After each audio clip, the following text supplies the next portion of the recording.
Chers amis, souvent il arrive pendant Shabbat qu'on prenne un sac en plastique, qu'on jette à l'intérieur une couche ou tout type de saleté, et qu'au moment où on vient pour fermer ce sac en plastique, on le ferme assez fermement. On ferme le sac et on le jette à la poubelle. Maintenant, au moment où on ferme le sac, souvent d'ailleurs on fait un double nœud. Pourquoi on ferme le sac? On ferme le sac parce qu'on ne veut pas qu'il y ait des odeurs répugnantes qui se dégagent, etc. Et au moment où on ferme le sac, on sait très bien qu'on ne l'ouvrira jamais. Parce que maintenant je prends le sac, je le jette à la poubelle. Moi de mon côté, il n'y a aucun moment où je vais venir réouvrir le nœud que j'ai fait. Donc il y a ici un problème qui va se poser. On sait très bien qu'un nœud qui est fait pour être Shel Kayama, pour toujours rester, c'est interdit de faire un nœud pareil. Le Rama il dit c'est même interdit Minatora de faire un nœud pareil. Maintenant là j'ai fait un nœud, de surcroît si j'ai fait un double nœud. Et mon intention c'est que ça reste toujours comme ça. Ensuite je vais le jeter à la poubelle, dans la rue, etc. Mais il n'empêche que je ne vais pas redéfaire le nœud avant de jeter à la poubelle. Donc on a ici un véritable problème. D'une part, le nœud, tu le fais pour toujours.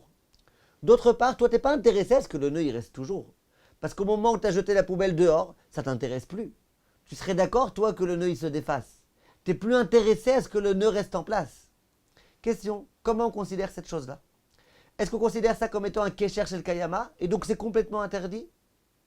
Ou est-ce qu'on va considérer ça comme étant un kécher chez Eno chez le Kayama? Le Rav Eliashiv, le Rav Nissim Karelitz, eux ils disent, nous on considère ça comme étant un kécher chez le Kayama. Pourquoi? Tu comptes pas le défaire, il va rester comme ça, jusqu'à ce qu'il se dégrade complètement. Donc ça s'appelle un kécher chez le Kayama, donc c'est interdit de faire ça.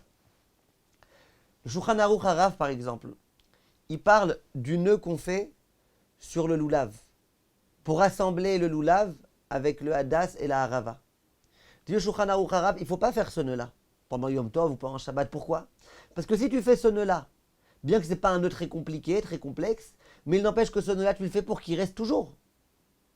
À moins que tu aies l'habitude de le défaire pendant Sukkot pour mettre des nouvelles haravot, des nouveaux hadassim. Mais en général, quand tu fais le nœud, ou en tous les cas à la fin de Sukkot, quand tu fais le nœud, c'est pour qu'il reste pour toujours. Ah, mais je ne suis pas intéressé à ce que le nœud il reste après Sukkot. Pendant Sukkot, je veux que mon loulav soit attaché avec les deux autres espèces. Après Sukkot, ça m'est égal que ça reste attaché. Oui, mais il n'empêche que ça va rester. Tu ne vas pas le défaire, donc il va rester. Donc tu vois qu'un nœud dont je suis intéressé à ce qu'il reste que pendant quelques jours, mais dont il s'avère finalement à la fin que ça va rester beaucoup plus de temps, tu vois, le Shulchan Aruch Harav que c'est un problème.